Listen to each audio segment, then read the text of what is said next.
Hey, what's going on, everybody? Welcome back.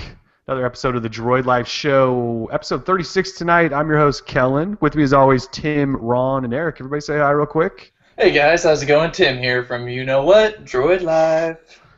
This is Ron. Hey, it's Eric. From You Know What? So we're extra excited because it's National Cheeseburger Day. Oh, And yes, I think it I'm is. the only one sans cheeseburger so far. Actually, Ron, no, you're not going cheeseburger tonight. No. Do you eat meat at all? Oh yeah, I do. Okay. Just not tonight. Just no cheeseburger tonight. All Not right, so if you haven't had a cheeseburger yet, you should probably do that. But anyways, on to Android talk. We've got a lot of stuff going through as far as Nexus 5 goes. We've seen it at the FCC, at a random bar, with paraphernalia laying around, in benchmarks.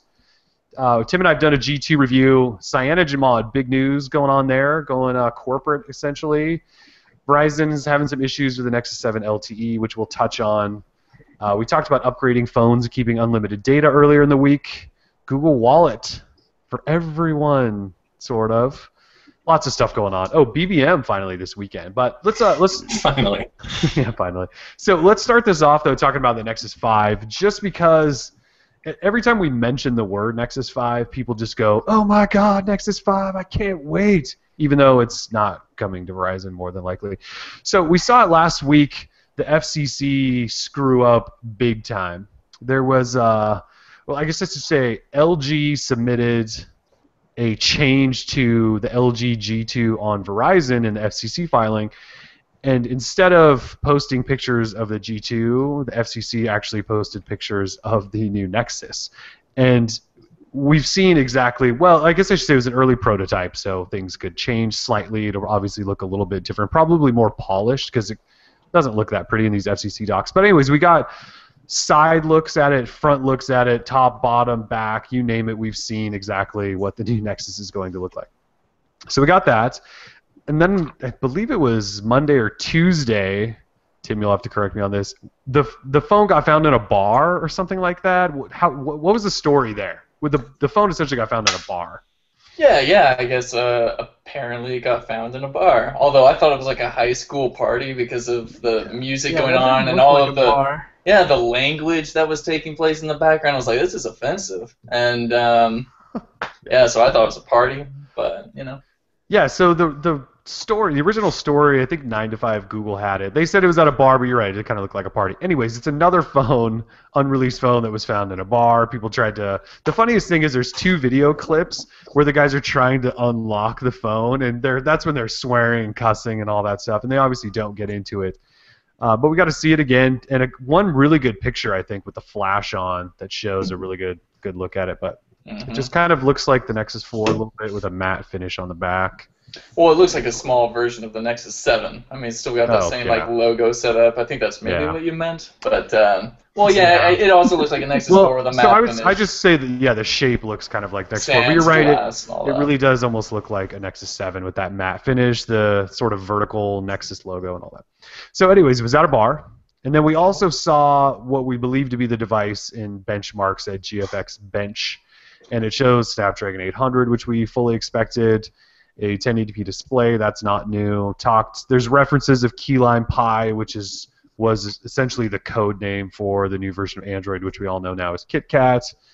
And I believe that's sort of what we know. But we know a lot, right? This phone hasn't been announced or anything, and we kind of know. I think we know enough to pretty much assume what we're getting come October, whenever it does come.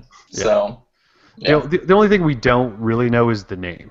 It could be Nexus 5. It could be Nexus 4 again, for all we know. You know, the Nexus 7 was just the Nexus 7 again, so.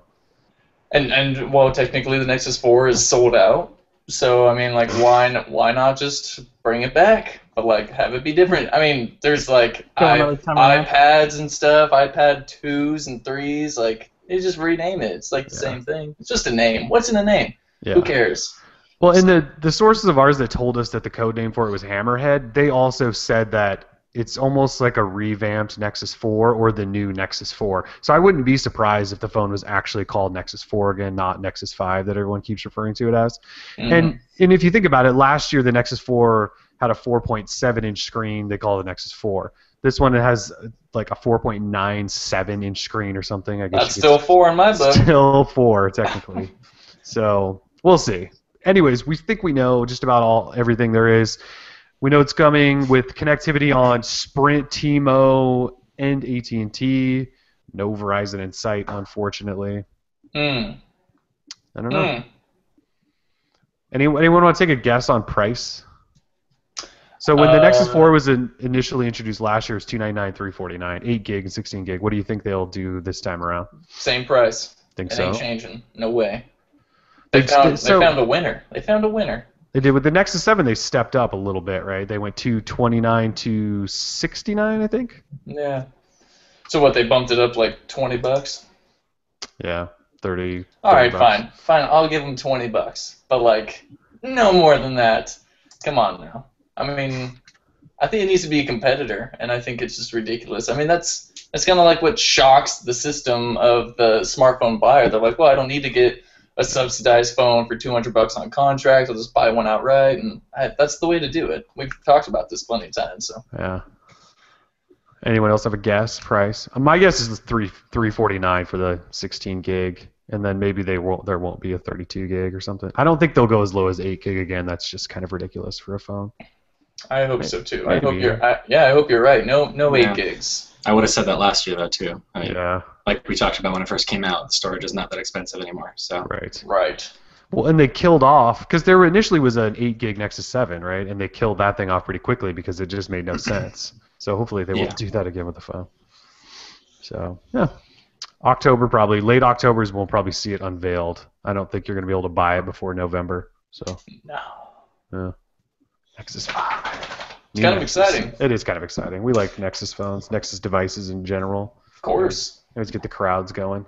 Let's talk about LG G2 briefly. We posted our review on it, and not a lot of bad things to say about it, other than just I personally don't like the button setup, especially on Verizon's version. So, Tim, you've had AT&T's version for a while. What do you think about the back button setup on that? Does it drive you nuts? Or no, I've kind of gotten used to it. Like over the week and a half, I was really using the G2 to try and get used to it. I got used to it because you kind of get used to tapping on the front and all that, and I take back anything else I said. Like when I take my phone out of the pocket, and this is something you learn just over time and experience with the device. At first, it may seem awkward, but the device and the size of it, when I pull it out of my pocket, my finger is actually laying on the back side right there, and I just hit the power button. I mean, what can I say? I'm sorry. I was a liar last week. I kind of like the G2 now. Yeah. Although me and Kellen talk about this all the time. We're like, are you back on the Moto X yet? And I'm just like, yeah, I'm kind of back on the X because that phone is just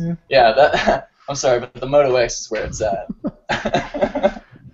Yeah, so I just had a problem, especially, well, as I was writing the review, I went through this section where I was just trashing on the back button, and then I grabbed, because I also have the international variant sitting here, and I grabbed it, which is the same as the AT&T one, and the button situation feels completely different to Verizon. So Verizon changed it. They've turned it into 3 buttons, and you can't tell the difference between them with your finger on them. Now, with the international AT&T version, there's like this sort of slope up to a hump and then slope back down, so volume on each side of this hump. With Verizon, there's actually 3 solid buttons, and I found myself having to turn the phone over to put my finger on the correct button and then hit it. And now you can do the knock on to turn the screen off and on, but just in terms of button, because I was trying to get situated with those, I couldn't do it. So that was one of my only real complaints, other than the massive amounts of bloatware on both AT&T and Verizon versions. What did we get to? I got to 20 on Verizon. You had 18 or something? I had 18 or 19. I didn't count one of the. I don't think I counted like yellow pages, even though that is technically bloatware. So I had like 19. Yeah, so I would have counted that. So I guess you can just put it at 20 then. Yeah, 20. Why not? But the camera, so obviously the display is amazing. Can't say enough good things about the display on it. So, no, you can't. The display and the camera, I think, are the 2 main selling points of this device. I mean, the screen's one of the best I've seen, and the camera probably the best that I've seen so far. I'm still waiting to get a hands-on with the Note 3, which I'm expecting to have an amazing camera. But the G2, in terms of camera, takes the cake. The camera's really good. If you're looking for a smartphone with an amazing display, possibly the best ever so far, and one of the best smartphone cameras ever, this is one of the phones you should be really considering for sure. It's an Instagrammer's dream, and I don't say that lightly. You know that. So yeah, that's true. You don't. No, I don't. Yeah, the only issues I had was just the button arrangement on Verizon's is not good. The button arrangement on the AT&T version, you could probably get used to that. But then the finish of the backside, that glossy plastic that Samsung does too, it's just not good. That's not good at all. And I kind of wish there was a white version, then you couldn't see them. Probably can't see it, but it's nasty. It's gross. Yeah, it's pretty gross. It's grody though. Is it grody? Is it grody? No, I mean, well, it's not like, you can't physically feel the grease on it, so technically, grody to me is an added texture, and so it doesn't really add texture to the back, it just, yeah, you know what I'm saying. Yeah, Definition of grody. Cool. So yeah, G2, really good phone, and it seems like a lot of readers have adopted it. We've had tons of emails, especially today when both AT&T and Verizon versions got custom recovery. We got a ton of people letting us know about that. They seem to be pretty big fans of the G2 so far. I was kind of shocked about that. It seemed like a quick adoption of people jumping onto the G2, and I was like, what? Yeah, well, so we were talking about this earlier, and I remember when LG got the Nexus 4 last year, and there wasn't necessarily the warmest welcome. A lot of people weren't happy about that, LG getting it. Now it seems to be different. People are fine with them building Nexus phones, and they obviously are adopting the G2, so things are changing for LG. Definitely. They've proven themselves, I think, a little bit. Yeah, they have. Although that software is terrible. So, just the look, I mean. Their skin. See, I think their skin, as cheesy as it is, still better than Samsung's. Oh, damn. No, yeah, I don't know. That's a low bar to. Shots fired. That is a very low bar. I don't know. I guess maybe I've just gotten used to TouchWiz, but I mean, it's still ugly. Don't get me wrong, it's ugly. Yeah. But I don't know if the G2 is just so all over the place in terms of what am I doing here? I should know how to navigate Android UI just fine, having my experience with it. I still can't navigate the G2 very well. Everything's hidden, and I hate that. So. Yeah, I started to get used to it and just didn't mind it. I don't like all the sound effects that it does, just like Samsung's UI. But I found it to be, I think it looks cleaner than Samsung. Samsung's TouchWiz is so gross. It looks like gingerbread, and we're 2.5 years or something from gingerbread. So definitely, maybe even more. I don't know. It's time for a revamp, at least in the color scheme. Give us something other than that green. Anything. I don't care. Yeah, the weird blue with green and orange. I think it's not a pretty thing, and I don't know. I don't really remember the Note 3. That was already a couple of weeks ago, but it's the same thing. I think same crappy TouchWiz. They haven't changed it at all. It hasn't changed at all. No. So. Yep. So, you guys want to talk about Cyanogen mod? This is kind of big news today, huh? This is huge news. Yeah, this is actually pretty big news. So, Cyanogen mod, April 2013, took a round of Series A funding, $7 million, and they hired 17 people. Yeah. What's up, y'all? Yeah. Get on my level. Johnny Manziel. 17, yeah. Hired 17 people full-time. They've got offices now in Seattle and Palo Alto, and they're the real deal now. They are Cyanogen Inc., and they make a Cyanogen mod app and ROM still, essentially, but they're called Cyanogen Inc. And, yeah, kind of big. So, lots of questions. People are wondering, how are they going to make money off of this? So essentially, Cyanogen Mod is going to turn into an installer, an app installer that's going to be available through Google Play to sort of streamline the process of putting Cyanogen Mod on your phone.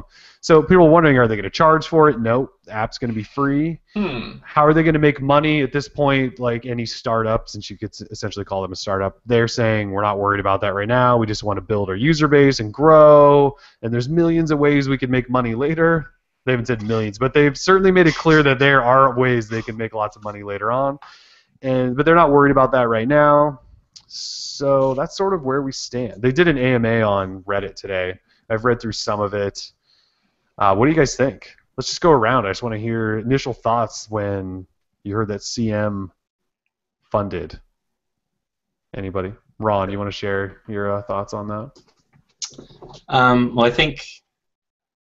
my first reaction was just that the whole idea of being able to install not stock Android obviously, but a version of stock Android kind of, for lack of a better term, on your device just from an app is something that Google should have done a long time ago. And we saw some hints of them working on that before, back when JBQ was still around. They were doing that with a Sony device, but that obviously didn't get very far. And right now it's just limited to unlocked devices, and they're talking about whether or not they'll expand that. But at least with the app, obviously you can still do it manually or whatever. So I think it's a cool idea to be able to do that. I think that will help expand the user base if you're able to just download an app from the Play Store, assuming it'll be in the Play Store for longer than 15 minutes. That's a cool thing, even if it does get pulled, which I am very suspicious that it will. Sideloading apps isn't that hard. Being able to just open an app and root and install everything. I mean, we've seen like one-click roots and that kind of thing in the past, but being able to root and install everything all in one app is pretty sweet. So I think it's a cool idea. I'd rather see Google doing something like that and working with manufacturers to just make that an option across the board. But we'll see how it goes. The whole we'll figure out how to make money later thing, I don't think is a great idea. That doesn't work for most companies. Facebook did it. Facebook sells ads, though. I mean, that's the big, Facebook has a ton of user data to sell ads against. Yeah, Twitter's IPOing and all that, but but they do ads. So I don't know if I'd use CyanogenMod if it meant that have like a new ad on my lock screen or something, like it's the Kindle or something. Like that's how you make money right now. When you don't have a plan, you end up going to ads, and I just think that makes for a lousy user experience. So well, my initial thought was they have tons of data on all of their users, and we don't know how valuable data can be. But if you opt in though, right? Yes, you have to opt in.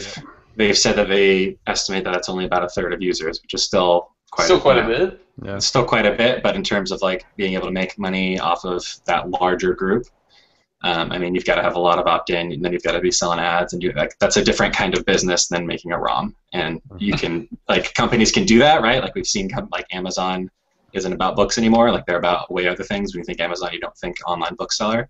So you can do that, but it's difficult. You've got to have the talent. You've got to have, there's a lot of work that goes into doing something like that. If that's the route you go, hopefully somebody at some point will eventually figure out how to make money without doing ads. But I don't know, selling a product.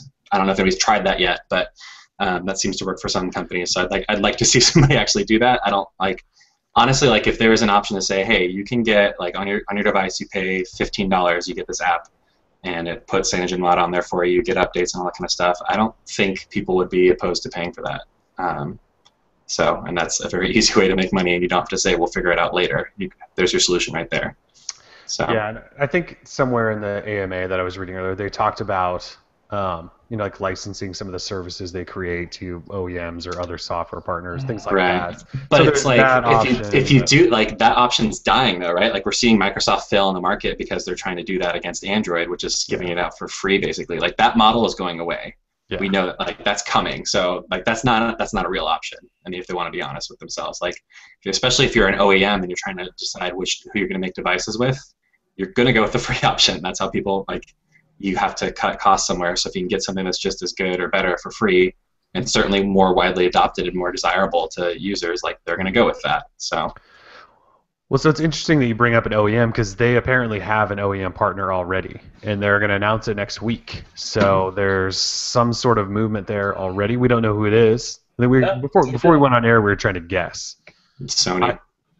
Educated guess. It could very well be Sony. They're pretty open at this point to. And they need to do something in the U.S. Yeah, that's a nice way to do it. There's a few companies that need to do something to get back on track, if you will. So we know it won't be Samsung. So no, yeah. Well, the only reason to think Samsung is because of what's his name's internship there. Yeah, Steven. But I think in particular, Sony was working with JBQ to try and come up with a way to get Android to just work across the board on all devices. So that's having that history there. That kind of, to me, makes it a little bit more likely. Otherwise, you just look at companies and go, okay, who is desperate to try anything? And that's every other OEM. So, it could be anybody. Could be anybody. I'm just so over the custom ROM stuff. I mean, I just feel that Android already operates just fine for me. On the stock level when it's just pure vanilla, not the added skin stuff. But I love Android and the way it's evolved over the years that I've been using it now. It's really become it's like my best friend, and I've watched it grow. And you choose stock Android from Google over CM?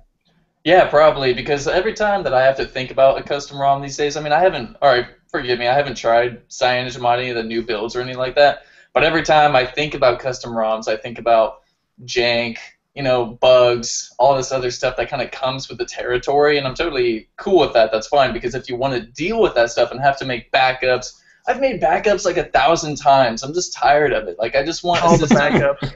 I just want a system that works, and I don't want to have to F with it. So I'm kind of I saw the news, and I was like, okay, this is great for the people that want to deal with that stuff still, possibly. Whether it's going to be a much simpler process, and they have a partner, and it just kind of comes with it, then that's great. You can buy a phone with CM on it or whatever, because we don't really know what's exactly happening yet. I'm excited to see what happens, but again, I love stock Android. I think it's really kind of turned into something that's really useful. Like I said, we've always needed to have those ROMs because it brought that extra functionality that we needed that Google didn't necessarily supply. So my point is, yeah, that's about it. That's about it. I'm excited, but I'm not too excited just because I'm so far out of the game. Yeah, well, hopefully, I mean, them working with an OEM could, in particular, trying to get it onto carriers, that'll be their big thing. But especially if they're able to differentiate enough to say, hey, this is something that's different other than Android that you can put out there. That's why any carrier has Windows Phone, really, is just to say, hey, we've got something else besides Android and iOS. Yeah, so, I could never see any of the big four doing that, though. Maybe T-Mobile, if they were T-Mobile doesn't care, yeah. Yeah, but Verizon would never throw on some maybe custom ROM version of Android onto their network. No. Well, but if they're talking, and this is why I think Google's not going to let their app stay in there very long. If they're talking about becoming the third OS out there, which by the way is going to be difficult, especially if Amazon is indeed coming out with a phone, which seems to be the case. Trying to do first of all, you should never be the company that's shooting for third. That sucks.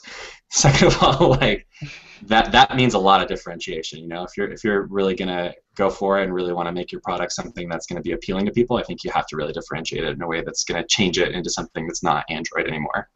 At least the way that people perceive it. Mm-hmm. And that's what I was thinking earlier. Most people don't. Go ahead. You were like, oh, well, it'll be $15 or $20 to download the app, and then it'll install CyanogenMod. But how would you explain that to somebody, just the everyday Android user that doesn't care? How are you going to get them to pony up that $20 when basically it's just another version of Android that they're installing on their phone that already works fine? Well, that's the thing. What does CyanogenMod bring to Android that's not already there? I'm sure there is a huge list, but I'm talking. In reality, it's not that much in noticeable terms. There's not a headlining feature where it's oh man, I really wish my phone could do that. No, sure, you can add 6 unlock shortcuts to the which drives me crazy. I hate that. I think it's ugly and just who cares? I get it. That's what I mean though. Having the added functionality, if you want it, is fantastic. Will someone pay for it? I doubt it. Sure, some people might donate, say, "Oh, thanks for the work," but I don't know about paying. But if you can work in some partnerships and add in some things that are built in that people might find valuable, definitely. Then I think that's where they, because for example, Google comes out with Hangouts, but it's not integrated with text messaging. Well, having a service that's available for everybody that does integrate text messaging and works out of the box on your phone, that's why iMessage is a big deal, because you don't have a separate app to go to. It's just in Messages, and it's there, and it works. You don't do anything; it just goes. So if they can offer things like that before Google can, that's going to be the big thing. Can you beat Microsoft with Windows Phone and Google with Android at their own game and put out the few features that people are identifying that they want, and be able to do that in a way that people are going to say, you know what, I'm going to make my next phone a CyanogenMod phone. Yeah, totally. And they got to do that fast, and they got to get an OEM fast, and get the stuff out fast, and they're running against the clock, and that's going to be a big. It's going to be a lot of hard work. Interesting. This will be kind of fun to watch unfold. I think it's definitely going to be fun. Next week when we find out the partner, and then once we see, because the app's supposed to come, and they said the coming week, so it could be 1, 2, 3 weeks. We don't really know. In Motorola time, that's a month. So, there's a lot that could go on. I think we're underestimating a little bit of their power. We're talking millions of people that already use. Like I think they reported 8 million people that are just taking or have accepted their sort of data capturing all that stuff. They said there's probably 2 or 3 times that are just using CM that haven't opted into that stuff. So I don't know how. I guess the big thing again comes back to how are they going to monetize it? Hopefully not scare everyone away. And then Ron, like you said, is this going to become like a fork of Android? Because if that's the case, then it's not really Android anymore, and you're going to, like you said, get kicked out of the Play Store. You don't have services. It'll be interesting to see how they do it. I guess we'll really know once that app drops in the Play Store and we can see how it works. Because right now they're kind of vague on how it all works. They did say that it's initially just going to support unlockable devices and devices that come unlocked out of the box.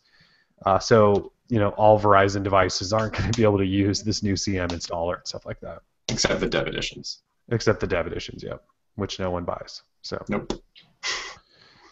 So yeah, it's big news just to see someone that is a custom ROM go sort of mainstream, if you will. It's interesting.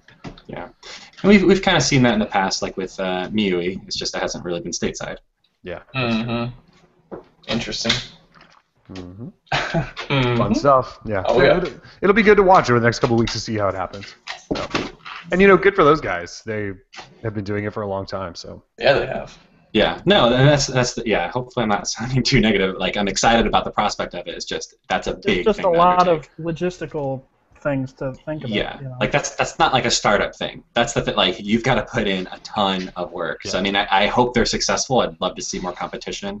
I'd love to see somebody innovate, even if it's on top of Android, and change it into something different, like Amazon has done. Mm-hmm. That hopefully performs a lot better than the Kindles ever have. But like, it's just a lot of work. So but hopefully they do it. Yeah, and I don't think you're sounding too negative. I think we just all have questions. We want to know exactly how it's going to work. We want to know they're going to make money. We want to know what devices are supported, what's going to cost, what's not, what partners, and I think we're going to have to wait. We're not just going to find out next week to start with. So exactly. The word consumer friendly and cyanogen have really never really gone hand in hand. If you're installing cyanogen, especially on like a newer phone, you're kind of accepting that you're going to get a bunch of jank and bugs like Tim was talking about. I don't know how they can go out and sell that to normal people who have a perfectly working phone, i.e. it's got a TouchWiz or something on it, and say, okay, you're going to install this and you might have to deal with some bugs for a little while, but eventually it'll get better. I just don't see how that'll work for like a consumer. Well, I think that's where the OEM partnership comes in. Well, and I don't think they're going to be pushing out nightlies, through this installer. It's going to be a horrible nightmare. But then, like, it's going to be stable builds only when they're, they've really picked up bugs and all that stuff. And I think for them, like, if they did decide to go with, which they said they're not, but if they, just to kind of answer you a little bit, Eric, like if they did do it, like it's only for the people that have unlockable devices, so. Maybe, out of the people that are using it right now, maybe 3-4 million people, which is still like if you're charging $15-$20, that's good money to get. But you're not hitting mainstream with their original intent anyway. And there's no way they're gonna be able to release that app on other. Like I just don't think they're gonna be able to release that app on like a Verizon phone. There's no way Verizon would be okay with that. They're gonna be banging down Google's door to make sure that's not allowed on the Play Store to run on. Like that's just not gonna be okay. Yeah, it's a cool idea. They've just got a lot of work to do. Yeah, they do for sure. Right.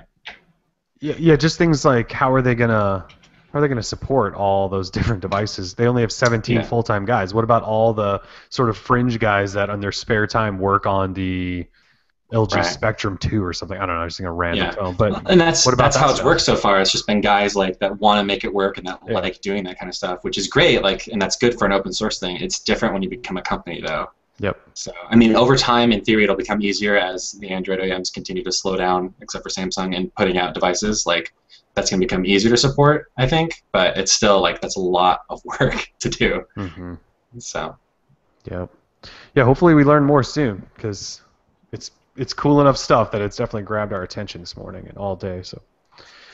Let's talk quickly about Nexus 7 LTE and Verizon. So, yesterday... His name's Jeff Jarvis, I think, right? He's on a couple of big podcasts. But he tried to activate his Nexus 7 LTE on Verizon. He walked into a store and maybe even tried online and kept getting errors, and they wouldn't do it, and they told him it couldn't be activated because it's not supported by them, and yada yada. Everyone made a big deal and started saying that Verizon's violating FCC regulations, and oh my God, all this stuff. They made this big deal of it. And it turns out Verizon has had it in their sort of certification process for weeks. Their certification process is just slow as hell, just like everything Verizon does. And they're working on it, and it'll be certified, and then they'll talk to Google, and it'll probably get added, and everything will be fine. But just wanted to point that out. It's just a really grueling process. I mean, you have to give Verizon the benefit of the doubt on this one. If it takes time to get certified, then it takes time, man. If you want something to be running on America's most reliable network, then, hey, you better be a little patient. So that's a $5 phrase right there. You just got some money from that. Sorry, yeah. I had to take on another little partnership. Gambling problems. Yeah, anyway. it was just one of those stories that ran way too wild on the internet because no one really knew what the hell was going on. And because everyone loves a conspiracy. They do. That's it. And it's the internet. So it's like wildfire. Yeah, and look, Verizon doesn't deserve a pass by any means. They do this kind of shady stuff all the time. Not that they're doing something shady right now, but in the past, they do stuff that pisses us off all the time. And we question a lot of the stuff they do. This is just one of their ancient systems that they said it takes 4 to 6 weeks to certify a device, any device, and that it's the most rigorous in the industry, which in other words means it's slow as shit. It's just like their software update process, just like anything they do, and so that's what's going on. AT&T just announced yesterday that the LTE Nexus 7 can be activated with them. So I bet if you tried to before, you probably would have gotten an error with AT&T too. So it's not. People just need to chill. It's fine. It's fine. I know there's all these conspiracies because the Galaxy Nexus was such a failure. Everyone's like, Verizon and Google hate each other, and Verizon's just trying to screw them over, and they will. Yeah, Verizon doesn't want to take your money for the data. Like, come on, get out of here, people. Seriously, they want your money. That's how they make their money now, is by you adding on a $10 tablet to your already overpriced shared data plan. That's what they do. They're not going to just deny you because it's a Google product. It just doesn't work that way. So there is that to consider, but the other side of that is like it doesn't seem to happen to other OEMs. Like they get it figured out, you know. That's 100% true. It's just again, it goes back to Verizon's processes that we all know are the slowest. I feel like it comes down to CDMA because that's really the only thing that sets them apart from the other ones, except Sprint. But nobody cares about Sprint. So yeah, I was gonna say this stuff probably happens all the time on other carriers, but no one cares. Like, you know, maybe, but I mean, like, you know, like Google announced that device before. Is it like, it's not like they weren't talking to Verizon about it. Like, hey, we're gonna have this device. Like, or weren't they? That's what I'm saying. Maybe that seems really dumb on Verizon's or on Google's part because they like after the Nexus they should have realized, oh, it takes like 1,000 years to certify a tiny patch. Maybe we should give them a heads up about this. Like, yeah. Well, so I would not to mention that it's just that the 700 block is supposed to be wide open for anybody to put any apps in any devices. I know, right? So I don't know how this certification thing C block makes any sense. So that's what I was going to say. There's a couple things there. First of all, they may not have talked to Verizon that much about it. It's supposed to be open. I can throw. Actually my Verizon SIM that I use for my phone is in my tablet right now. It works fine. So it works just like Google said it did. Verizon just hasn't certified it for themselves, so that means it's not in their systems. Yeah, to activate from that device. Exactly. So you can't, like, I went in there on their website, punched in my IMEI, and it said, you can't do it. It's just because it's not in their systems yet because they go through the certification process, which is entirely too damn slow. I wouldn't doubt it if Google announced the Nexus 7 and said, this is going to work everywhere, including Verizon, and Verizon went, oh, really? Oh. Well, you need to submit that to us now. And then by the time Google did that, because it was July, it was July when the Nexus 7 was announced, and Verizon said they started certifying it in August, so it was only a couple weeks in between there, and they said it takes 4 to 6 weeks. I don't know. They already had the guy working on where to put the logos on the tablet, and they're like, no, this is for all carriers. There's only one. They're like, what? Yeah. Throws We're going to start it all over. I think we'll know what the real situation's like maybe if Google puts a separate listing in the Play Store that says Nexus 7 with Verizon SIM, because they have one now for AT&T and T-Mobile, and there's one without a SIM. We'll see if they do it there, but It's just, yeah, it was an overblown deal yesterday. Everyone was freaking out, but that's what happens. We're the internet. We like to freak out a little bit. We love it. Yeah. Let's see. Yesterday, I just wrote up a post about upgrading phones on Verizon. We can just make this quick, but you can still upgrade your phone on Verizon to keep unlimited data. There's a few ways around it. Obviously, you can pay full retail price for it. That's the number one way, and that's the way we probably suggest you do it, because then you get out of a contract. The other way is to steal upgrades from other lines that you don't mind not having unlimited data on. And Eric, didn't you just walk through this? Yeah, but unfortunately, I don't think it worked. It didn't work. Because I got a text message before the show started that said I've used up 75% of my allotted data for the month. Busted. I think what the problem is, this uses the Moto X. Everybody, you can have a drink. Uses a micro SIM, whereas the Galaxy Nexus had a mini SIM, I guess. Uh-huh. So I had to use the micro SIM that came with it. No, that uses a nano SIM. Your other phone or a nano SIM. That's what it is. Yeah. Nano and micro. So even though I told Verizon to activate it on my line instead of we ordered the upgrade through my mother's line, and when I ordered it, we told the website that she was going to be taking the 2 GB thing on hers. And then we activated the Moto X on my line, but it's still, I think it was attached to the SIM. Yeah, it was. Well, double check that, because I think it sends a text to everybody if you have a family share plan. No, we don't have a family share plan. That's the thing.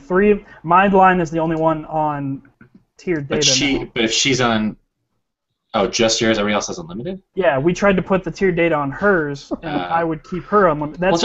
Just call them and have them switch it around. I mean, that's not going to be hard. So, yeah, I would try to call them and say, this is what we were trying to do, and they might switch it back for you. And I was told by like 3 different Verizon reps that that's how I should do it. Well, just call them. Yeah, that's how we all do it in the store. I was like, okay. So what you needed to do, which they probably didn't tell you, was you needed to activate the phone on her line first. Right. And then once you activate it on her line, then you switch it. Then you would have gone to Verizon, got your own SIM that's on your line, and put it in the phone. That's how it should have worked. Yeah, that's how they got me. Yeah. So I would just call them and tell them what you wanted to do there. Say, this is what we were trying to do, and hopefully they'll switch it. I don't know. Most of them should. Yeah, the customer service rep would probably hook it up for you, and they'll just send you a new SIM. Or you could just, I guess that SIM's active for you now. But I would call them and try to work that out. Yeah, we'll see. You should be able to. But that's what we have to come to keep our unlimited data. Yeah. That's how. So note that, like, if you are trying to do it that way, like, you got to activate it first, and then remember that. Yeah. Which used to not be a big deal when you just have 3G. You just call in and activate it, and then you switch it and activate it. The other one. It wasn't a big deal, but now with SIMs, it makes it a little bit more tricky. Yeah. So like what I had to do, because I ordered a Moto X for my wife, I ordered it, activated it on our feature phone line, because we keep one open. I don't know why. I think just for upgrades or something. And so I had to activate it on that. And then I had to cancel the data plan attached to it, and then put her SIM in. It's a pain, but it's the only way to keep unlimited data if you want to get a subsidized phone. So the only other thing to keep in mind, though, while you're doing that, so if you transfer an upgrade to a phone and then upgrade, the upgrade you transferred from extends that contract. So it doesn't just sign a new contract with like that feature phone. It actually does it on the unlimited line. So keep that in mind too, since we don't like contracts. But yeah. So Oh, Google Wallet. You guys want to talk about Google Wallet for a minute? So Google yesterday, I think this was yesterday morning, announced that Google Wallet is now available for all Android phones, all carriers, as long as they're running Android 2.3 and above. And that is true. You can all now go install Google Wallet if you like. It's free, and you can add in all your loyalty cards and check all your transactions, and you can send money to friends via email. You just can't pay with it unless you have one of their shortlisted approved devices. So we're still kind of in the same situation we were, but you can use loyalty programs and all that stuff. But if you want to actually pay with it, NFC, tap to pay, still are limited there. But at least it's available. And Tim, you're kind of a big fan of it, right? I think it's gorgeous. I think it's beautiful. Like, I wish I had more loyalty programs to put in. Like, right now I just have all my flight stuff, like all the different airlines. But I might have to start shopping at Foot Locker, man, because like they got that nice looking one. Yeah, so I don't know. We'll see. Screw Foot Locker though. I just shop online. Screw Foot Locker. Yeah. No Foot Locker money, folks. No Foot Locker money. Sorry. So, but yeah, I think it's a great looking app. Performs well. Yeah, it's I tried nice adding app. my bank account the other day and it hasn't gone through yet. Oh, it's a bummer, bro. Oh, so Sometimes you it can takes do a few the business money center. days. Yeah.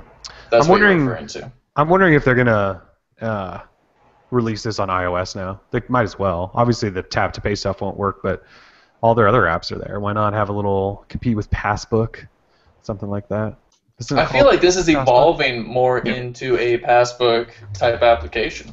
I mean, all it needs now is, well, I don't know really what passbook has, so I can't really Passbook say. is you can do things like your Tickets. Starbucks card. You can do tickets. You can do Yeah. That's basically about it. So say like any online ticket I have, I can send a passbook and then display it through passbook at the place. Yeah, see, that's what I think this is moving towards. I was telling Kellen, this has potential, at least whereas the mobile payment system did not, just because NFC is just not widely adopted as it should have been, thanks Apple. So I think this has It's all Apple's potential. fault. Well, come on, we all know it is. If the iPhone 5S would Hey, have Android's NFC, the biggest operating system in the world. They gotta have some pull. No, man. No, that's not don't important for realize. this conversation. No. Google Wallet has potential. That's it. Yeah, I'm just glad that. Actually, it was funny. We've gotten for the last day, Tim and I have gotten a ton of emails from people going, I don't know if you guys saw this, but Google Wallet, you can install it now. This is the first time since I've had my phone. And they're all Verizon users. And they're all who've been Verizon shunned users. since Yeah. the beginning. Yeah. And it's like, yeah, you sure can. You just can't fully use it the way Verizon you users want. without the rooted Galaxy Nexus who didn't already have it installed. Yeah. Exactly. Yeah, pretty Yeah, much. seriously. Yeah, It's okay, guys. We don't hate you. It's a fun world we live in. it is a fun, limited world. So the other big app coming out, if you want to call it that, is BBM. It's official this weekend, September It's huge. 21st. Yeah, mark it. BBM for Android and iOS the following day, I believe. It's gonna be- This calls for a clap. There it is, right there. I think it was just like, this is years in the making, folks. This Yeah, is it is. years in the making. And Literally years. Yeah, we've been talking about this for quite a while. I don't know if it's been 2 years, but it's definitely been a year and some odd. So it's been a long time in the making. and absolutely no one cares, right? You know what? I think a few people out there care. I don't Samsung cares. I mean, they're partnering You want to with them. exchange BBM pins? Yeah, sure, bro. BBM pins. Do it. What a disaster. Apparently Samsung South Africa cares because they're the only ones talking Yeah. about it. No one We're else in the super world stoked. cares. Sam's, that's really specific. Yeah, South Africa. So yeah, it's coming out. I'll probably install it. We'll go, hey, look at this is how you use BBM, and then I'm probably then gonna uninstall it right uninstall afterwards. it. Yeah. I don't Just do a video of you installing it and then uninstalling it. I might have to. Yeah. Or I might just do another Cricket post and just put a Cricket up. I just don't see any reason to grab BBM and try to tell my friends to sign up on BBM. None of them. I can't even get most of them to use Hangouts. That's been difficult Yeah, enough. that They still is- want that a is text the message. Yeah. Toughest thing ever right there. So the last Hey, thing guys, they're going to you use should download BBM. this. Yeah, I've gotten a lot of people to start using Hangouts, but it's been difficult. Have you? I got one friend to do it and we Oh, stopped really? doing it. Yeah. I got I've almost got- my I've got a whole good amount. family using it. Let's see. I told my family this is how you need to contact me. Yeah. I'm not going to talk to you if you don't have this. I definitely got a lot of Android people into it, but all my iOS friends are like, they won't touch Hangouts because apparently it kills their battery or something. I mean, what's up with Fine that? for me. I got Yeah, about 7 like, people, including Since when do we all care about our battery life? So, whatever. But yeah, Apparently not whoever designed the iPhone 5S because its battery sucks. how do you know?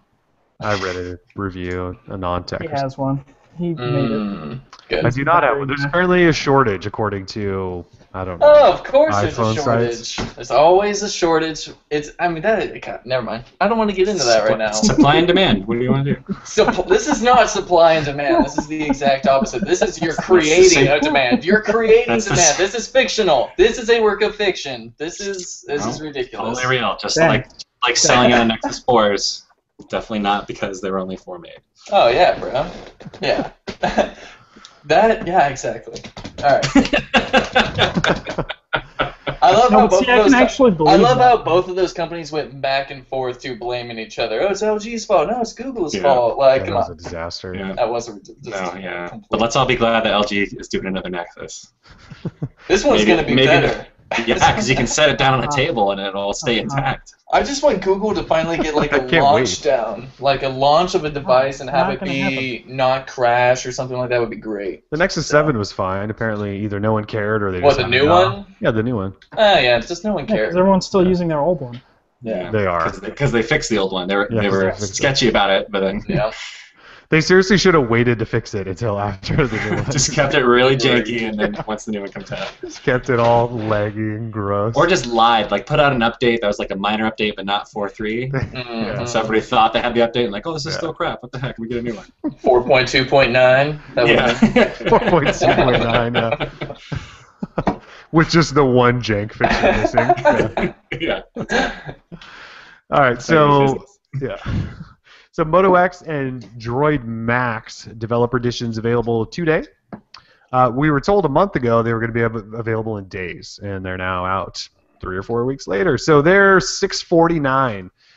There's a Verizon Moto X Dev Edition. Obviously, Droid Max is on Verizon, and there's a GSM unlocked one that works on AT&T and T-Mobile. So $649. The 32 gig Moto X on AT&T is currently $579. So premium. Got to pay a premium if you want an unlockable bootloader. You guys have any feelings about that?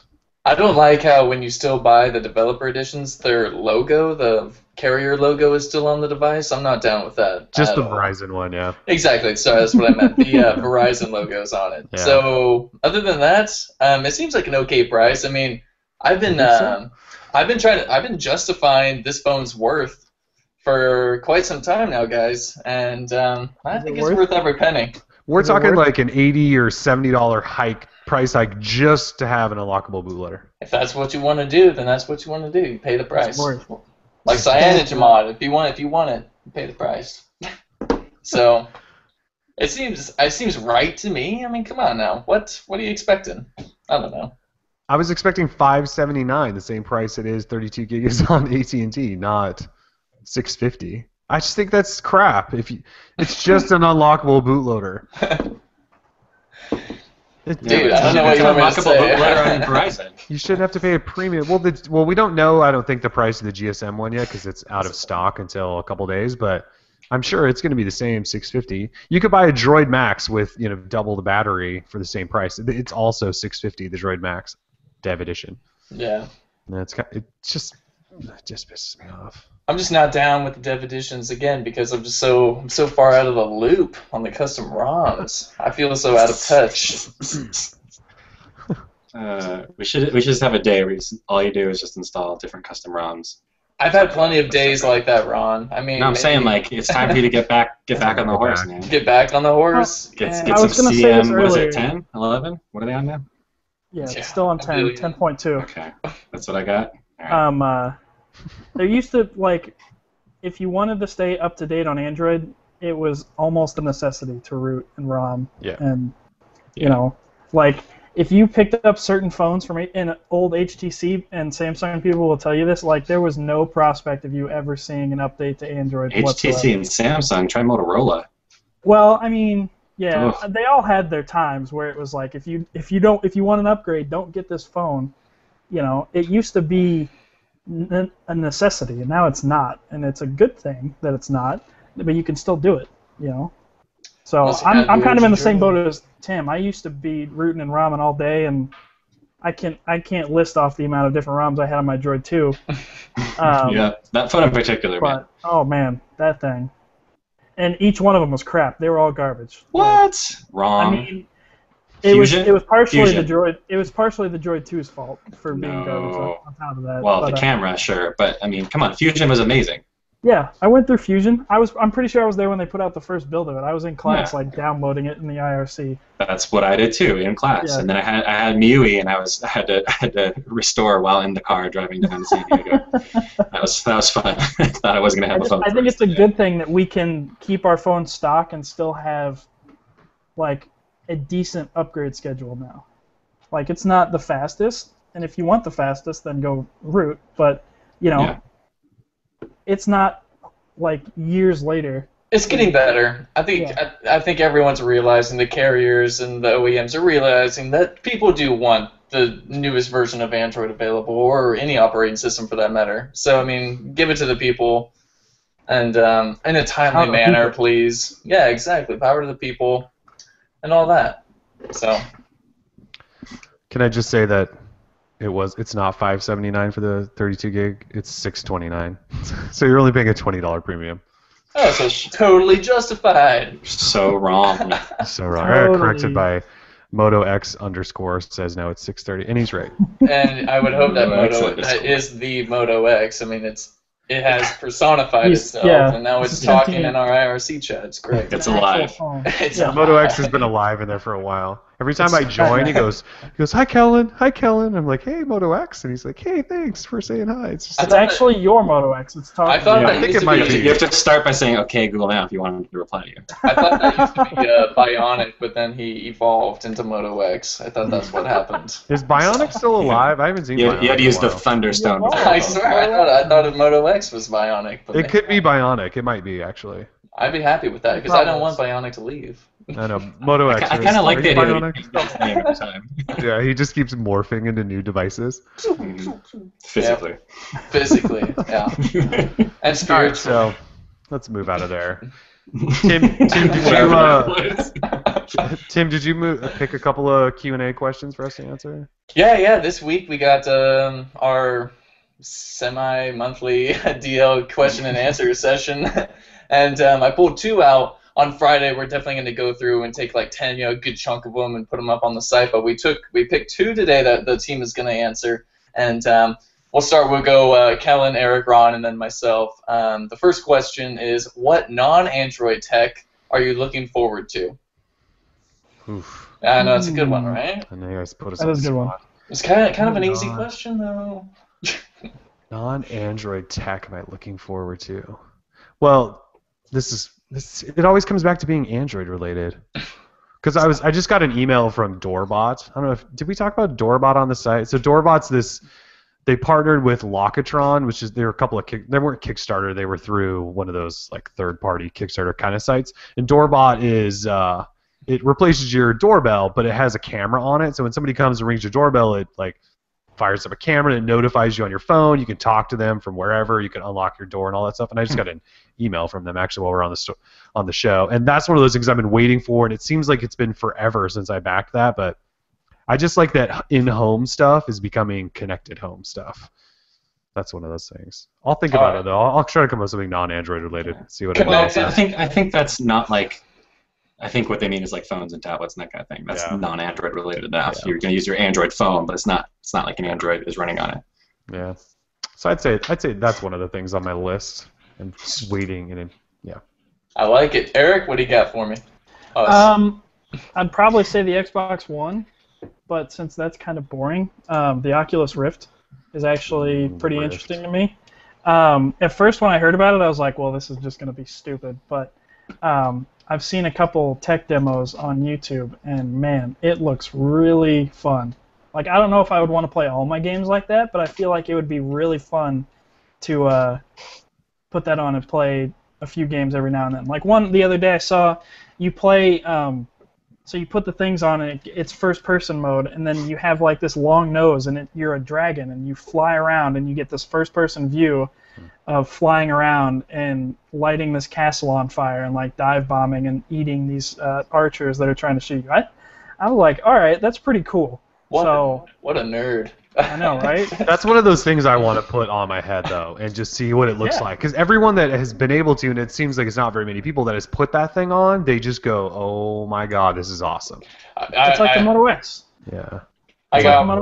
I played with one at GDC down in San Jose not too long ago, and it looks cool. It just feels weird, and like mine was like early build, it had duct tape on the front and stuff. Like it wasn't like the greatest thing ever. Yeah. But the experience, I mean, it looks cool. It's just awkward to like. It's just maybe you'll get used to it, but like anything else that you have to put on and it's different, you're like, this is weird. But yeah, we'll see. That's a good one, Eric. I like that. Yeah. Good job. Ron? Don't say the next iPhone because I know it's not Android related. But yeah, I won't say that. I don't. You know, I don't have a lot on my radar right now, really. I just don't. I mean, the big thing is I don't need anything new. So, you know, everything I have is working fine. If I want it, I can't decide between PS4 and Xbox One, mostly because if I want to get any one of those, I'd have to buy a new TV anyway, and that's turning into a giant purchase. So yeah, I mean, I'm just kind of content with what I've got. Other than that, what about a 3DS though? Would you be interested in one of those? Not even a little bit. The only reason I would be for the new Pokemon. That's the only reason why. I can't. No, I'm original 151. That's it. If there's any other Pokemon in there, I don't want to talk about it. Too many names. Too many names yeah, to keep I already up with, memorized man. 151, man. Exactly. Like, No, it's can't rough. go past that. And I know all their moves. They're up to like 700 Like now. I have like a section of my brain for all the Pokemon names, and then I have another section of my brain for all the Android phones, and I have another section of my brain for all the Android ROMs. Okay, so I just don't have room, you know? since we were talking about the original 151, in this new Pokemon, they're going to have Mega Evolutions, where God. Pokemon... Oh yeah, I heard about that. Yeah, so Charizard, Blastoise, and Venusaur are going to be able to evolve and get, like, even more hyped. That's kind of cool. Okay, so who in the original game? Who'd you guys pick? Squirtle. Oh, it was Charmander all day. Charmander all day. Yeah. Okay, you guys both lost to me already. Water, done. Oh, sorry. Doesn't matter. Sorry, don't care. It definitely does matter. You washed out, man. I just would never play you. I'd be like, whatever, cool. I never play you. Problem solved. Oh man, I Jesus. forgot my link cable today. I can't play link cable. All right, I'll finish it off. Since Eric said mine was already boring, I'm gonna go for the Xbox One. I'm super stoked for that thing. I think it's gonna be great. I got a new TV and I just can't wait to hook it up to it. The end. I think it's gonna be dope. So. Yeah. Yep. We got a lot of PS4 people in the chat. Fine. Whatever. They don't know. Kinect is so far and ahead of whatever Sony is gonna do that it's just like. And I know you're spending you're basically spending that extra $100 on Kinect. I just think that is something too cool to pass up.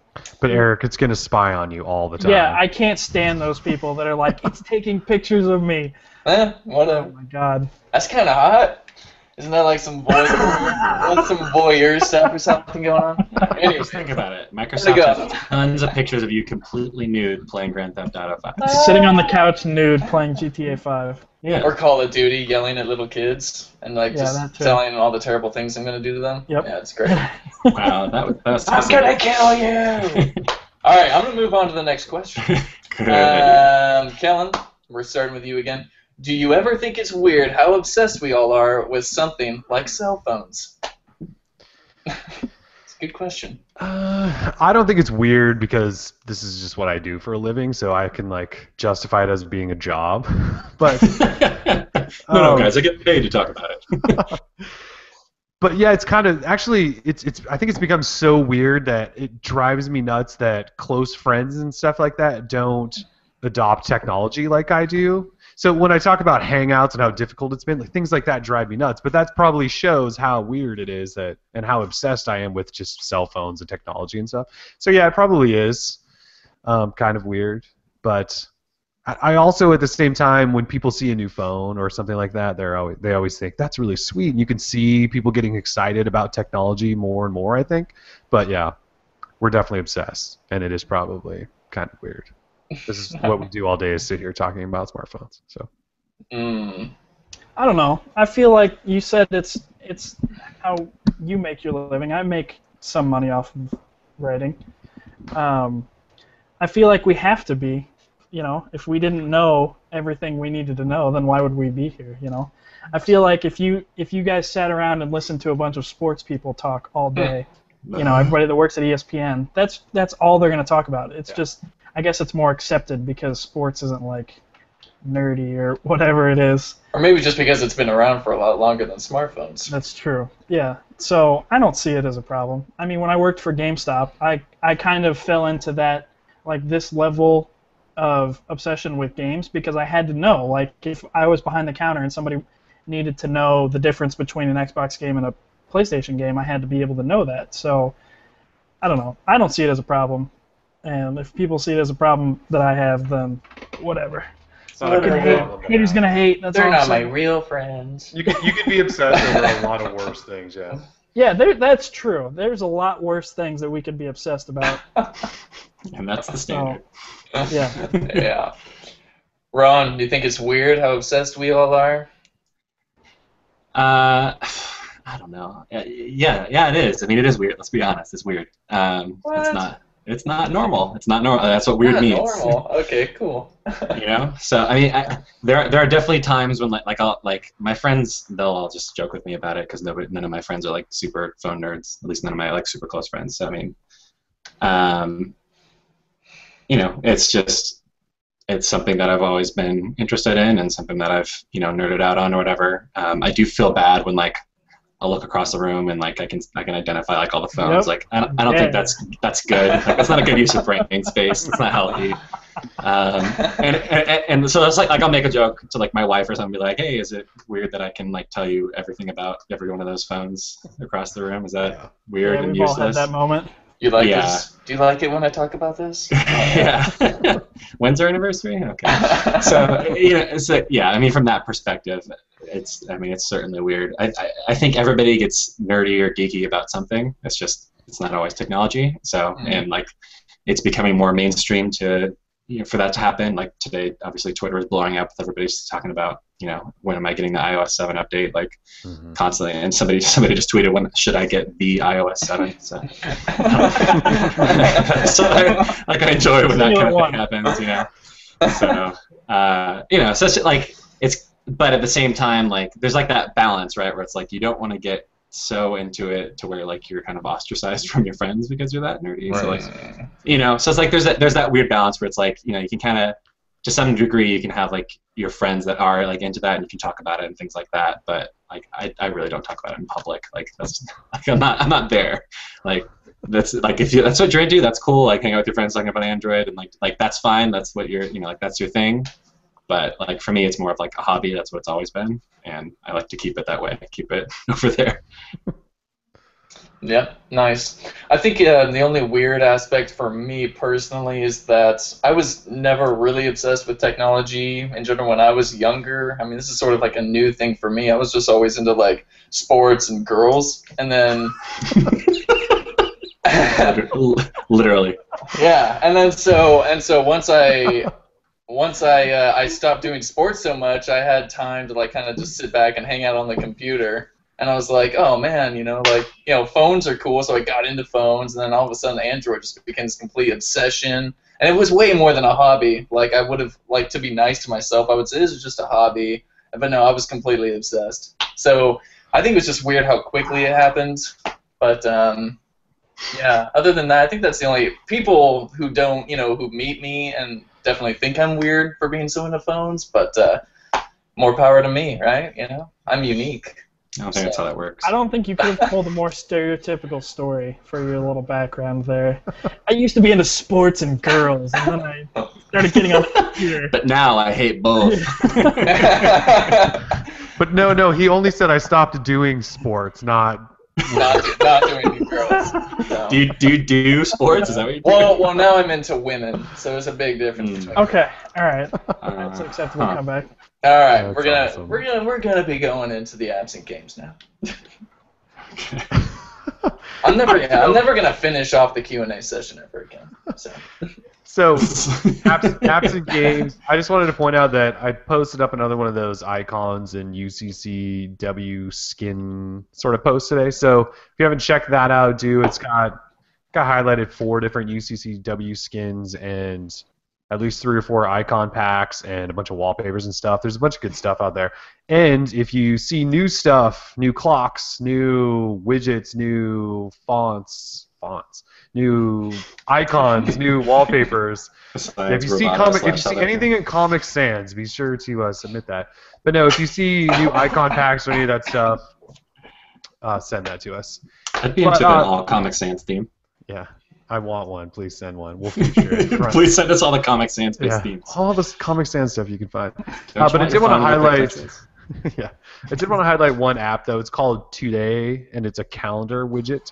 and it's one of the cleanest, coolest calendar widgets ever. I completely replaced all of the Google Calendar widgets on my phone with this thing. I think it probably costs like $1 or something like that, but it shows all of your calendar happenings for today in sort of a white block, and then everything else underneath that is sort of transparent. It shows colors. You can use all your Google Calendars, whatever. Anyways. You went from last week or something. You did a alarm app, and now you're doing a calendar app. I know. Think it's too funny. Two of the most boring subjects ever, but oh my god. Like my smartphone setup is the front page or the front home screen is all minimal, right? There's like a clock and a few icons, and then you swipe to the right and there's calendar widget with a Google search widget underneath it, and that's it. That's all I use. Yeah. That's it. But I mean, that's the sign of a true nerd, is somebody who's looking for the proper clock and calendar apps. Like, well, he's a gentleman. He's a gentleman. He wants to be prompt, on time, to all of his man. I mean, that's. I'm late to everything, despite my having like crazy calendar and clock. You gotta be punctual. Punctual. It's a sign of just. Only if you're into girls, man. If you're not into girls, it doesn't matter. You can be late to anything. Okay, we're gonna start that now. All right, cool. That's cool, the doing part of that. Yeah. I just do sports now. I do sports, guys. All right. I do sports. Who else has an app? Eric, you got something? Yeah. So part of my new Moto X drinking game. This Motorola Assist app that came with it, I think, is one of the most underrated parts of the Moto X. Comes pre-installed on your device. I think it's on the Droid line too. It is, yeah. Basically, I mean, it's only got 3 settings now, but I feel like Motorola's probably going to put some more time into this because it's so awesome. It knows when you're driving, when you're in a meeting, and when you're sleeping. You set a sleep schedule, and then it goes off your calendar for your meetings. And then it's basically like a built-in tasker app, and it'll do certain things, you know, whenever it senses where you are. And it is very good at knowing when you're driving. I have no clue how it does it, but it knows very quickly. GPS something. GPS? No, it's a GPS. GPS. No, it's that 8th core, man. It's the 8th core. It senses how fast you're going. It'll read your text messages to you. It'll tell you who's calling. It'll like speak out, and it's pretty helpful. I'm not gonna lie. The sleeping thing, you can, you know, it's pretty standard, you know, just set it to go to silent. But if somebody from your favorites calls you, it'll automatically ring, and if they call you twice, it'll ring as well. So I feel like this app was pretty underrated on the new Motorola phones, and I use it a lot. So it's like a slimmed down version of that Smart Actions they had for a few phones last year, because that became too confusing. That was more like tasker where you had to set up all these different parameters and stuff, and Moto Assist is just check a box or two, and that's kind of what it does. They can add to it, I would assume, but yeah, so far it's kind of bare bones. But I use it too. I use it for the night stuff, so it just shuts my phone down completely at night, so I don't get notifications and all that stuff. So Moto Assist is good. Yeah, not that my phone really wakes me up in my sleep anyway, because I'm a pretty heavy sleeper, but now it definitely won't, because it doesn't turn on. Preach. Tim, you got an app or game or something? I got a game. I was super excited. I don't know if you read my post. I would hope that you could just like feel my excitement through the words that I had typed. The game is called Dumb Ways to Die. Man, I've been wanting this game on Android for a long time. I mean, long time, but maybe like a month or two. Either way, I had some iOS friends. You know, that's all I have. I feel is just iOS friends, and they're always just like Tim hanging out. Yeah, me and Ron hanging out. I'd love to see that, dude. Please video that so we can put it on the site. We'll hang out it. So either way, so I was playing Dumb Ways to Die on the iPhone. I was like, man, this is super sweet. So every time I play a cool game on an iPhone, I go straight to Google Play, and I'm like, please be there for Android. And no, it wasn't. So finally it came out, Dumb Ways to Die. So basically, there's 15 different like puzzles. And the name of the game is just not to die. So there's little puzzles. Say if there's bees flying around, you just have to swat the bees, or you have to pull your guys back from getting hit by a train, or you have to spell something, you know, quickly. And then once you get through a couple of the puzzles, it gets faster and faster. And by the time, I mean, it's just sometimes it's just too fast and you die. And the puzzles are actually really fun. The animations are great. If you're into like kind of like that morbid humor and you like to see little cartoony characters die, then this might be right up your alley. It's free. There's a lot of ads, unfortunately, and I'm hoping that they kind of release a paid version. That way I don't have to deal with that. Other than that, it's free on Google Play. Dumb Ways to Die. I'll link it in the chat, and I hope you guys have fun with it, because I do. I think it's great. Were you aware that when you click the tweet this button, that it still says, like, this is the iOS version? Oh, really? No, I don't. I don't like to share my activity in games I'm just with saying, other people. No, I haven't, but no. They didn't go through it very well. You can kind of tell that. I think they just kind of wanted to get it out there. Because, like, okay, so for example, since the iPhone does not have on-screen buttons, of course, when you're in the game, say, like, there's one where you have to swipe the screen really fast to get rid of some puke on the screen. You have to do the full thing. On the Moto X, there's on-screen buttons, so when you're swiping away, you accidentally open Google Now all the time. So the game doesn't, like, the creators didn't think, oh, wait, these guys might have on-screen keys, blah, blah, blah. There's a few things that need to be fixed for certain devices. Other than that, I mean, there's just a few things. So they could fix all that and then put a dollar price tag on it, and I'll be super happy. So, but $2. I'll email them. Oh, don't even think about it. No, $1, $1. and I'll email them, and we'll get some things taken care of. So that's it. Dumb Ways to Die. Sweet. I should probably check it out. You said it's free. I can't believe you haven't already. I thought I told you. I was like, you need to download this. I was dealing with clock skins and icons for like 12 hours. Yeah, you were. And UCCW takes about 12 hours to install one clock skin. Everybody knows. Well, there's just a lot of crap out there, and you have to weed through. There's a lot, junk. Yeah. Some of it's good though. Those posts take longer than reviews, I think, sometimes. It's ridiculous. Yeah, those pictures were in there for like a couple days before. Oh, yeah. I was like, oh. I just had to go away and keep coming back to it because I want to give people enough options in those, and it's tough. That's why I want people to submit stuff, so then it's easier to just go through. So you don't have to do the work. I sat looking through Google Plus communities and XDA threads and all this stuff in my color screen. And who doesn't like a good XDA thread?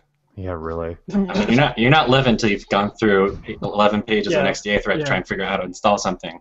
Yeah, it's true. Oh, and then you like skip a couple pages because you're like, oh, you know, and maybe you missed it. Yep, you gotta go back. And it's just thank you, that worked for me for 50 pages. Yeah, it's like quote the answer when you're in your thank you reply. Like, come on, people, it's easy. Quote. I'm tired of forums. That's one of the reasons I got out of that too. I'm just like, oh, forums are like a maze. You get lost in, blah blah blah. Yeah, it's a pain in the butt. Snooze button. That's why we need CyanogenMod to come out with that app. Make it easy. Man, so please make it easy on me. Don't have to go to a forum ever again. Yeah. That'd be nice. That should be their ad. Like never have to go to a forum ever again. That would resonate with a lot of people. That would be an amazing day when we didn't have to say, go to this thread to install CM. Yeah, it's on page 35. Yeah, dig through this. All right, so what do you guys want to wrap up with? Somebody wants to talk about GTA 5, but Eric said he doesn't want you spoiling anything. We can talk about it, just don't spoil any plot points. That's all I'm saying. People be putting my real name in the chat. What up with that? Oh man, they're ratting you out. Yeah, they are. All right. Anyways, I wanted to just definitely not public information. Right. No, it better not be. It's a secret. It's just it's weird. It's just interesting. So either way, I wanted to talk about Grand Theft Auto 5 just for like 2 minutes, just because I'm in complete love with that game, and I know that there's a lot of people here who enjoy video games. Did it come out last night? Yesterday? Last night at 12. Yeah. Or no, was it the day before? Yeah, it was the day before. The day before, right? Yeah. So it would have been Tuesday night. No, wait, Monday night at 12. There we go. So Tuesday morning. Excuse me. I got it. I didn't even pre-order it. I went into GameStop the other day. I traded in a bunch of games, and I got it for $5. I was super happy about that. I was expecting to have to still give like $40. How many games did you trade in to get it down to $5? I had to trade in Black Ops 2. But it's okay.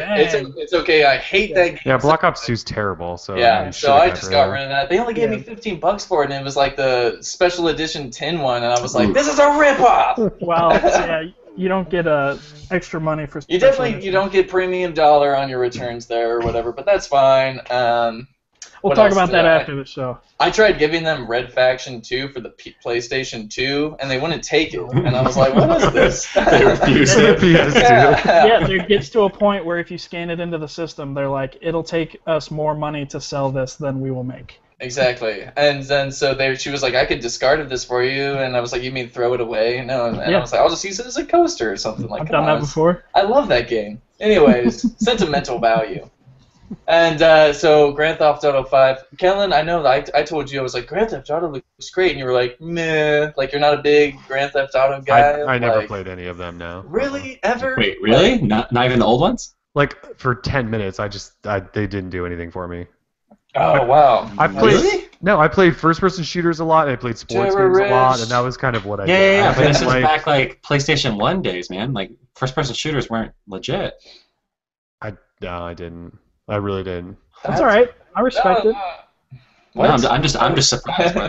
You don't like I didn't play GTA before 4, so. You didn't play GTA before 4? You didn't do Vice City or 3 or San Andreas? An Xbox or 1 or 2? I mean.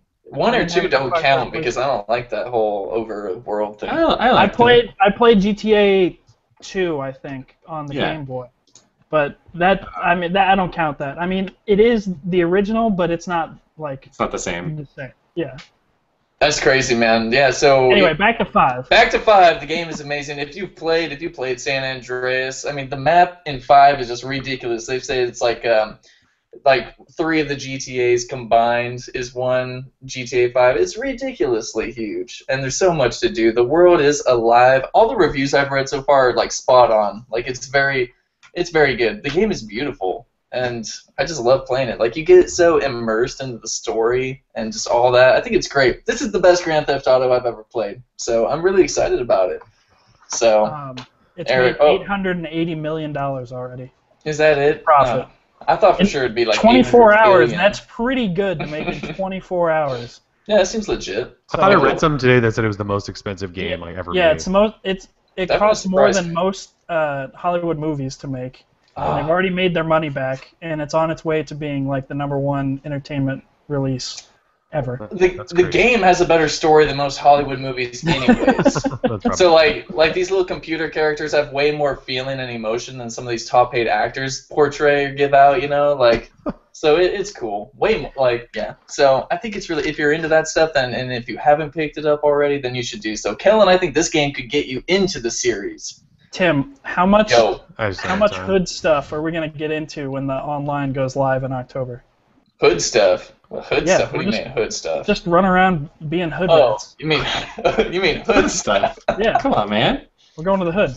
He hasn't been Snapchatting you up about doing hood stuff all No, so I remember when back in the day when Vice City came out, I had just beat Vice City, and so you think you're like a little gangster or something, you think you're so bad. I would ride around my neighborhood on a bike just thinking I was so bad. Did you have a car wheel? Yeah, I was like, I own the block, and it was just so ridiculous. That game, it empowers you. Did you have pegs? I did not have, pegs? Yeah, I had pegs. Yeah, you did. It was a Haro, Dave Mura. It was kind of cool. No big deal. Yeah, man. Pegs and a cardinal wheel, man. They're sad. Yeah. So it was a great time. The games, they're great. So if you've been thinking about picking it up, you should do so and trade in some games. Maybe you'll get it for $5 like I did. I stopped trading in games after I started working at GameStop because I realized. But who cares? I realized it was like, wait a minute, I'm never going to play these games ever again. It's true. If you're not gonna play them, then trading in's fine. But I like to have a little library for myself now. Yeah. So, but that's just me. Yep. We can do a whole other podcast about me working on the other side of the GameStop counter. Trust me. That's going to be the Tato Show. You should save that for the Tato Show. That sounds pretty amazing. Yeah. Just finish the Tato Show. Episode title, The Other Side of the Counter. These are the days of our lives. All right, well, any last parting? These are the days, but 10,000 Maniacs. Yeah, no, I got nothing, Kellen. Thanks for letting me go on about Grand Theft Auto. No other last parting words, anyone, before we wrap it up? I need a burger. It's cheeseburger day, and it's burning daylight. Burning daylight, yeah. There is no more daylight, yeah. Eric's got I want to hear it. It's 48 minutes. Here, so I want to hear you complaining about no more daylight. Yeah. Sorry, East Coaster. All right, sweet. Well, let's wrap up. I think we'll maybe be back next week. I'm not really sure. I should know that. We'll see. Maybe. We'll try. Anyways, it's 2 weeks in a row. Give us some credit for that. Thug life. Yeah. Good life. It was like, let's cut it. I need to go roll around on my bike in the hood. Yeah. I need to go do some hood stuff. Hood stuff with Eric. What? Eric, hop on my peg. Let's do this. Oh man. Back pegs. Riding on the back. Yeah. Yeah. All right, cool. Well, let's front pegs, man. Front pegs. This is going to go downhill quickly. We're just going to cut. Thanks for joining us. Droid Life episode 36 in the books. Deuces. Adios.